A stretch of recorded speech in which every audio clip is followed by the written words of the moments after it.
اپنے دوست جناب نعیم عباس صاحب کی طرف کہ ان کا اس حوالے سے کیا کہنا ہے۔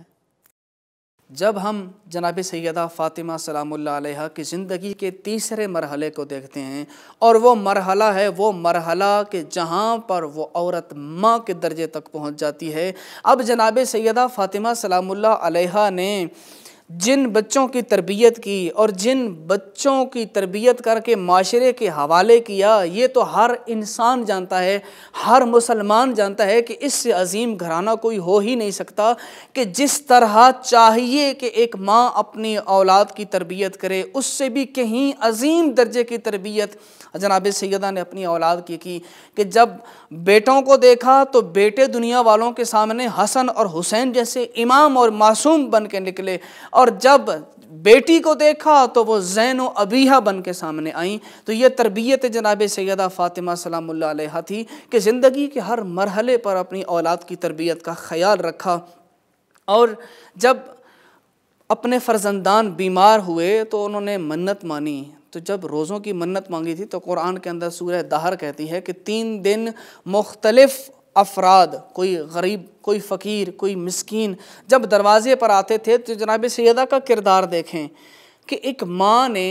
ماں کی خواہش یہ ہوتی ہے کہ خود بھوکی رہے اور اولاد کو کھلائے، لیکن جب دروازے پر مسکین آیا، اللہ کی راہ میں دینے کی باری آئی، تو اپنے بچوں کے لیے ایک تربیت کا بہت ہی اچھا پیمانہ پیش کیا کہ جتنے گھر کے اندر جو ہر ایک کے پاس جو کھانے کا سامان تھا وہ انہوں نے سب نے اس فقیر کو دے دیا۔ گویا کہ یہ بچوں کو سکھایا جا رہا تھا، ان کی تربیت کی جا رہی تھی کہ جب دروازے پر کوئی سائل آئے اور اللہ کے نام لے کر آپ سے کوئی چیز مانگے تو اس کو کسی حوالے سے بھی کمی نہیں کرنی چاہیے اور ان کو وہ عطا کر دینا چاہیے۔ اور جب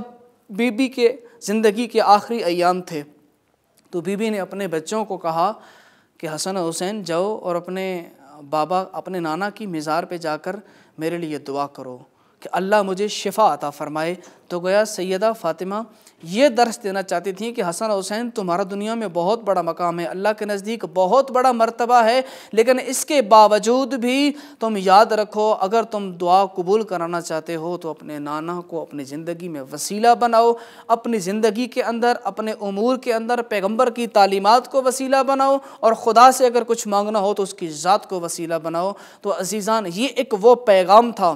یہ ایک وہ عظیم پیغام تھا جو اس گھرانے نے دیا کہ اس گھرانے کے شب و روز عبادت خداوندی اور اطاعت الہی کا ایسا شاہکار تھے جو دنیا والوں کے سامنے یہ درس دیتے ہیں کہ یاد رکھو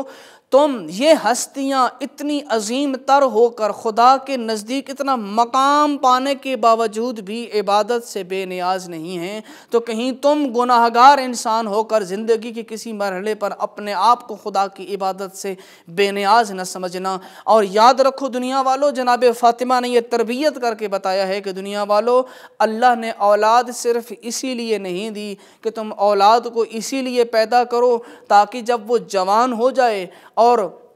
دولت کمانے کے لائق ہو جائے، اپنا نیا گھر بنانے کے لائق ہو جائے، اپنی زندگی گزارنے کا سلیقہ سیکھ لیں، صرف یہ تربیت اولاد میں نہیں آتا، جبکہ سیدہ نے یہ پیغام دیا دنیا والو، اولاد وہ عظیم نعمت ہوا کرتی ہے، اللہ دیتا ہی اسی لیے ہے کہ تاکہ اس کی تربیت کر کے اس کو سوار کے اس کو اللہ کا سچا بندہ بنا سکیں اور اللہ کا الہی عاشق بنا سکیں۔ اور یہی وہ گھرانہ تھا کہ جس کے گھر سے الہی عاشق نکلے، حسن و حسین کی صورت میں، زینب و ام کلثوم کی صورت میں، کیونکہ یہی وہ گھرانہ تھا جو پوری دنیا کے لیے اپنی تربیت کے لیے ایک شاہکار اور ایک نمونے کی حیثیت رکھتا تھا۔